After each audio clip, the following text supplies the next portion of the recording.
Hi అండి. ఒక 2 నిమిషాలు మాట్లాడుకుందాం. ఇప్పుడు జనాలకి చదువుకున్న సంస్కారం అనేదే ఉండదండి. ఏది మంచు, ఏది చెడు అంటే అందరి గురించి కాదు, కొందరి గురించి చెప్తున్నాను. అంటే ఆడ, మగ, వాయి, వరుస అనేటివి కొన్ని ఉంటాయి కదా! అలాంటివి లేకుండా వాళ్ళ ఇష్టానికి మాట్లాడే వాళ్ళ గురించి చెప్తున్నాను.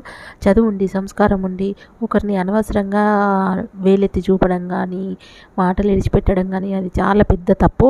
ఇప్పుడు ఈ రోజు గడిచిపోతుంది కావచ్చు కానీ తప్పక నీకు ఒక రోజు వస్తుంది. ఖచ్చితంగా నువ్వు ఇప్పుడు వాళ్ళని పెట్టిన బాధకి డబుల్, ట్రిపుల్ ఖచ్చితంగా నీకు ఆ దేవుడు అనిపించేటట్టు శిక్ష ఇస్తాడు. అందుకనే ఏదన్నా అనే ముందు వెనక ముందు ఆలోచించి ఆచితూచి మానవత్వపు విలువలు కాపాడుకుంటూ రిలేషన్స్ అనేటివి బ్రేక్ చేసుకోకుండా ముందుకెళ్ళిపోవాలని నేను చెప్పాలని అనుకున్నా అండి. డబ్బులు ఇవాళ ఉంటాయి కావచ్చు, రేపు పోతాయి కావచ్చు. ఇవాళ నువ్వు ఉన్నట్టు రేపు ఉండకపోవచ్చు. ఇవాళ ఇంకొకరు ఉన్నట్టు రేపు ఉండకపోవచ్చు. ఇవాళ పైచేయి నీది అవుతుండొచ్చు, రేపు పైచేయి వాళ్ళది కావచ్చు.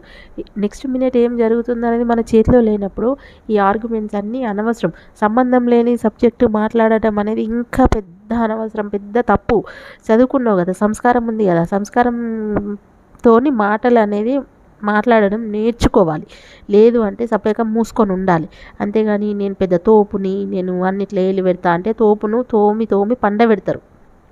అందుకని ఎక్కువ ఇన్వాల్వ్ అవ్వకుండా దయచేసి మీ పనులు మీరు చూసుకుంటూ బయట జనాలను బతకనివ్వాలి. వాళ్ళ బతుకు వాళ్ళే బతుకుతున్నారు కాబట్టి వాళ్ళ జోలికి ఎవ్వరు వెళ్ళొద్దని నేను వీడియో పరంగా రిక్వెస్ట్ చేసి చెప్తున్నాను.